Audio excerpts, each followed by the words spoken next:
25 ও 26 ফেব্রুয়ারি ঘটনাকে ইতিহাসে রাষ্ট্রীয় মর্যাদা না দিলে ভবিষ্যৎ প্রজন্ম আমাদেরকে হয়তো ক্ষমা করবে না।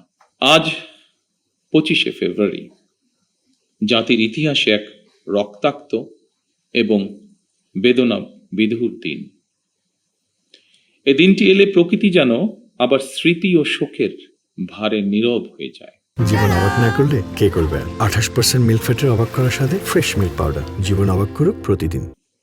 বাতাসে ভেসে আসে সেই বিভীষিকাময় মুহূর্তের আর্তনাদ। আমাদের হৃদয় গভীর বেদনায় ভারাক্রান্ত হয়ে ওঠে। 2009 সালের 25 এবং 26 ফেব্রুয়ারি এই নির্মম ঘটনা আমাদের জাতীয় জীবনে এক গভীর ক্ষত সৃষ্টি করেছে, যার বেদনা সময় পেরিয়ে আজও বহমান। দীর্ঘ 17 বছর পরে শহীদদের স্মৃতি বিজড়িত এই প্রাঙ্গণে আজ আমার কণ্ঠ কিছুটা স্বাভাবিকভাবে ভারী হয়ে উঠছে। আমি কেবল একজন জনপ্রতিনিধি হিসাবে নয়, একজন সেনা পরিবারের সদস্য হিসাবে, একজন সহযোদ্ধার সন্তানের মতন আপনাদের সামনে, আপনাদের সাথে আজকে উপস্থিত হয়েছে। 2009 সালে সেই বিভীষিকাময় ঘটনায় 57 জন মেধাবী ও দেশপ্রেমিক সেনা কর্মকর্তা সহ মোট 74টি প্রাণ ঝরে গিয়েছিল।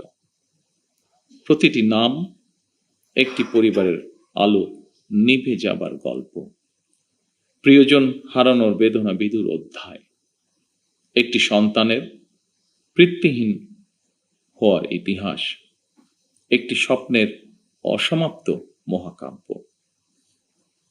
আমি দেশে প্রত্যাবর্তনের পরপরই বনানী সামরিক কবরস্থানে গিয়ে শহীদ সেনা কর্মকর্তাদের কবরের পাশে দাঁড়িয়ে উপলব্ধি করেছি গত 17 বছরে আপনাদের দুর্বিষহ সংগ্রাম, অপরিসীম ত্যাগ আর দাঁড়ে দাঁড়ে ঘুরে বিচার না পাওয়ার নিদারুণ যন্ত্রণা। সম্মানিত উপস্থিতিবৃন্দ, আমি বিশ্বাস করি পিলখানার ঘটনাকে রাষ্ট্রীয় মর্যাদায় স্মরণ করা আমাদের জাতীয় দায়িত্ব। 25 ও 26 ফেব্রুয়ারি ঘটনাকে ইতিহাসে রাষ্ট্রীয় মর্যাদা না দিলে ভবিষ্যৎ প্রজন্ম আমাদেরকে হয়তো ক্ষমা করবে না। তাই সেনাবাহিনীও আপনাদের সঙ্গে আলোচনা করে 25 এবং 26 ফেব্রুয়ারি স্মৃতিকে অম্লান করে রাখতে বর্তমান সরকার ইনশাল্লাহ কাজ করবে। আমাদের সীমান্ত রক্ষী বাহিনী শিকড় আমাদের স্বাধীনতার ইতিহাসে প্রথিত।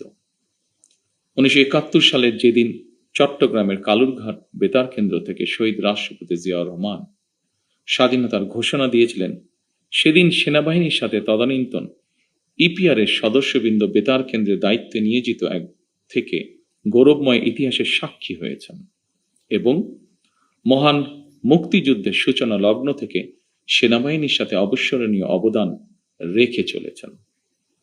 পরবর্তীকালে শহীদ রাষ্ট্রপতি জিয়াউর রহমান সীমান্তরক্ষী বাহিনীকে সুসংহত করতে বিশেষ গুরুত্ব আরোপ করে অবকাঠামোগত উন্নয়ন এবং প্রয়োজনীয় সংস্কার কাজ করেন।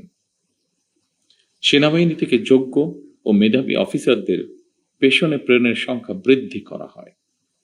1978 সালে এই বাহিনীর ইতিহাসে সবচেয়ে বড় ঘটনা হলো সামরিক কায়দায় নতুন করে পুনর্গঠিত করা। পূর্বের উইং সমূহকে পরিবর্তন করে ব্যাটালিয়নে রূপান্তর করা হয়। দুটি নতুন ব্যাটালিয়ন সংযোজন করে বাহিনীর সংগঠনকেও পরিবর্ধিত করা হয়। দীর্ঘ সংগ্রামের পর আজ জনগণের রায় নির্বাচিত সরকার দেশ পরিচালনা করছে। দেশের প্রশ্নে আমরা সীমান্ত বাহিনীকে আরো আধুনিক ও সুসংহত করব ইনশাআল্লাহ।